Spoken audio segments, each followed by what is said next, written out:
Hello everybody, आइए आज की वीडियो का आगाज करते हैं। क्रेड सबसे ज्यादा दिलचस्प इंडियन स्टार्टअप इकोसिस्टम बिजनेस के स्टडीज में से एक है। सिर्फ 2 सालों में क्रेड 0 से $2 बिलियन की कीमत तक पहुंच गया और सबसे कम उम्र हिंदुस्तानी स्टार्टअप्स में से एक बन गया। अब क्रेड की खासियत ये है कि सिर्फ 2020 में क्रेड को 360 करोड़ भारी नुकसान हुआ, जो कि 2019 के मुकाबले में 492% का जबरदस्त इजाफा है। और आमदनी के हर रुपए के लिए जो क्रेड ने पैदा किया, इन्होंने 727 रुपए खर्च किए, जो कि एक बहुत बड़ा नुकसान था। हम सब ने तख्लीकी मार्केटिंग में बड़े पैमाने पर अखराजात के नतीजा देखा है। तो अब सवाल ये है कि इतने बड़े नुकसान के बावजूद ये कैसे है कि क्रेड को इतनी ज्यादा फंडिंग मिल रही है, और कुणाल शाह की हिकमत अमली क्या है। ठीक है, इस केस स्टडी की खूबसूरती ये है कि अगर आप सिर्फ समझे कि क्रेड क्या कर रहा है, आप कमोपेश इब्तदाई मूल्याती निजाम में हिंदुस्तानी का एक बड़ा हिस्सा समझ जाएंगे, क्योंकि ज्यादातर बड़ी कंपनियां जैसे कि फॉर्म इजी, ओला, GIO भी इसी तरह के अंदाज में काम करते हैं। और सबसे अहम अंतर जो इन सब में से मुश्तरक है वो ये कि वो बड़े पैमाने पर मुआशरे के तर्ज अमल के डिजाइन को तब्दील करने पर काम करते हैं, और इस तर्ज अमल की डिजाइन की तवक्का वही है जो इन्हें $1 बिलियन की कंपनियां बनाता है। ये सुनहरी हिकमत अमली 4 मराइल में काम करती है। पहला मरला जिसे हम कैश फंड कहते हैं, और यहाँ कंपनी सबसे पहले मुआशरे में एक अहम मसले की निशानदेही करती है। नंबर 2, ये इस मसले को हल करने के लिए एक निजाम डिजाइन करता है। नंबर 3, ये $1 बिलियन की फंडिंग में इजाफा करता है। और आखिरकार ये सार्फिन को प्रोडक्ट को इस्तेमाल करने पर आमादा करता है, नाकाबिले यकीन पेशकश देना जो सच होने के लिए तकरीबन बहुत अच्छे हैं। इसकी एक बहुत ही सादा मिसाल GIO है। सबसे पहले GIO ने इंटरनेट की रसाई हिंदुस्तानी मुआशरे के सबसे बड़े मसले की शिनाख्त के तौर पर की, और फिर रिलायंस ने GIO के लिए दरकार बुनियादी ढांचे की तामीर में तकरीबन 1.5 लाख करोड़ खर्च किए। और फिर 2016 में जब GIO लॉन्च हुआ तो इन्होंने ऑफर दी जो तकरीबन नामुमकिन लग रही थी, मुफ्त सिम कार्ड, मुफ्त कार्ड और मुफ्त इंटरनेट। और जिस लम्हे ये ऐलान हुआ, लाखों लोग GIO सिम खरीदने के लिए पहुंच गए, और GIO ने मुनाफे की परवाह किए बगैर अपनी सलाहियत को ज्यादा से ज्यादा करने के लिए सब कुछ किया। यही वजह है कि इसके सार्फिन की तादाद इनकी भारी सरमायाकारी से ज्यादा है।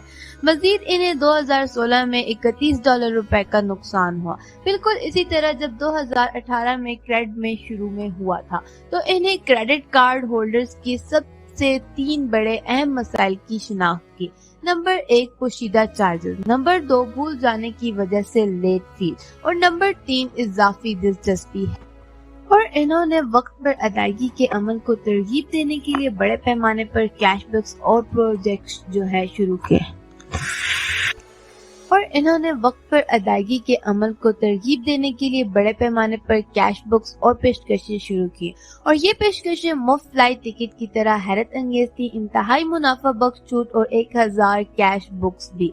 2021 से ऑनवर्ड क्रेड के आज 30 लाख से ज्यादा सार्फिन हैं, और आज क्रेड पहले ही तमाम क्रेडिट कार्ड के प्रीमियम के 20% पर कार्रवाई कर रहा है।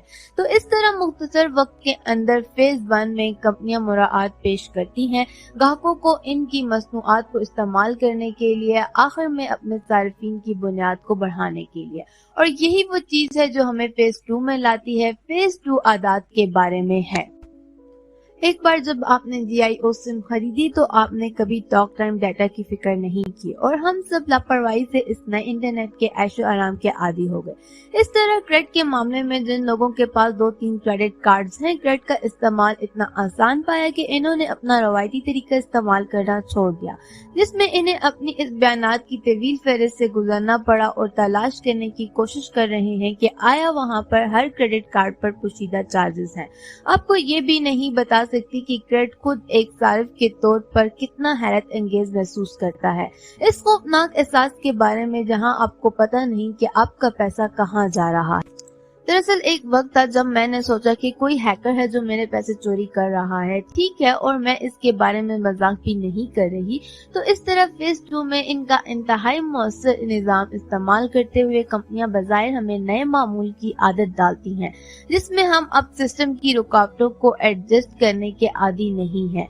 वो जगह जहां हम सबके सबसे अहम मरहले में दाखिल होते हैं वो है फेज 3। और फेज 3 वो है जिसे हम नाकाबिले वापसी कह सकते हैं। इसकी एक बेहतरीन मिसाल गूगल मैप्स है।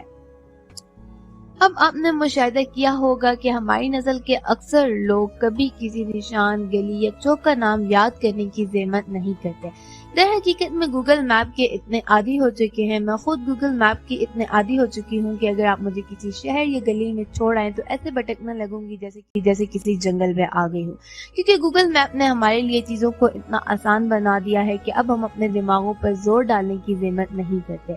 और क्रेडिट की सूरत में सार्फिन को इनके क्रेडिट कार्ड के बिल की अदायगी याद नहीं रखना पड़ेगा। इस तरह ओला के मुकाबले में अब हम सड़कों पर टैक्सी ढूंढने के आदी नहीं है। जीआईओ के मुकाबले में जब इंटरनेट नहीं है तो आप सब जानते हैं कि हम कैसा महसूस करते। अब आपने मुशाहिदा किया होगा कि हमारी नस्ल के अक्सर लोग कभी किसी निशान, गली या चौक का नाम याद करने की ज़हमत नहीं करते।